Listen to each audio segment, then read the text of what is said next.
The largest and longest building is the Sure Factory, a rectangular structure located in front of the south wall of the prison, built in 1923. Hundreds of prisoners employed in this building during the 1920s and early 1930s manufactured thousands of work shirts a day. During the Great Depression, concerns over union-made goods versus prison-manufactured items led to the Shirt Factory's closure in 1933. Walk in there, 300 or 400 convicts in one room, one guard.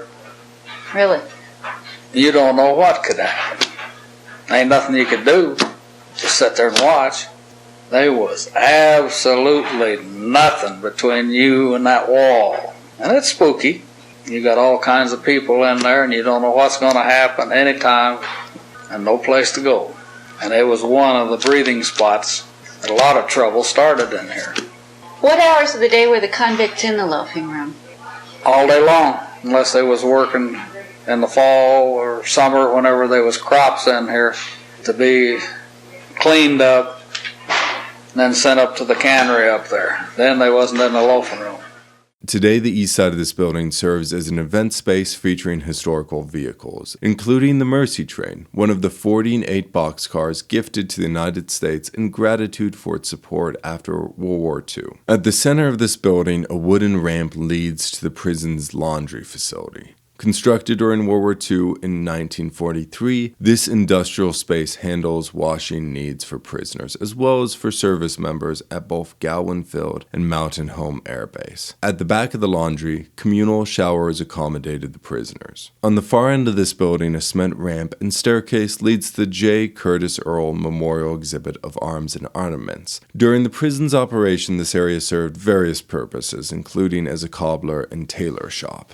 Today, the space houses part of the collections of weapons and military equipment donated by J. Curtis Earl. While unrelated to the prison's history, the exhibit features weapons ranging from the Bronze Age to the Vietnam War, including swords and a Gatling gun. This display is a must-see for visitors.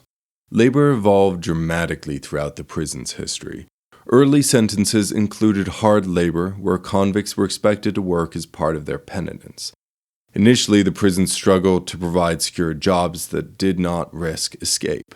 However, over time, wardens advocated for labor as a way to reduce idleness, instill discipline, and provide prisoners with vocational training for life after incarceration. The main form of labor in the prison included quarrying stone to construct the site, growing food on the farm to feed the prisoners, participating in industrial programs such as the license plate factory, and performing daily maintenance tasks, including plumbing, gardening, and site upkeep.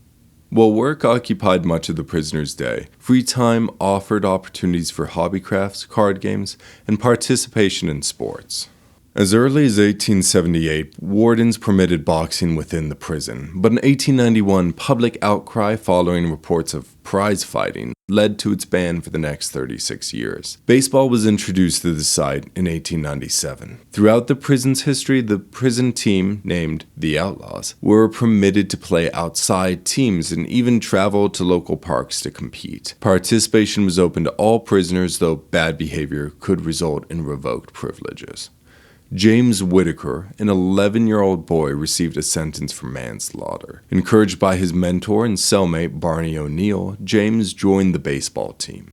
O'Neill advised young James, "Nobody can play baseball who loses his temper." This served as a guiding principle for his time on the field. They won most of their games, too, by the way.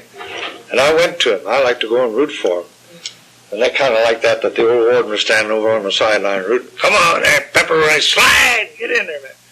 They just thought that was... In addition to the baseball and boxing, the prison offered weightlifting, wrestling, volleyball, handball, and periodical field day events. The prison even hosted 2 rodeos. By the 1960s, the Sure Factory was converted into a recreational space featuring weights, basketball hoops, and a boxing ring.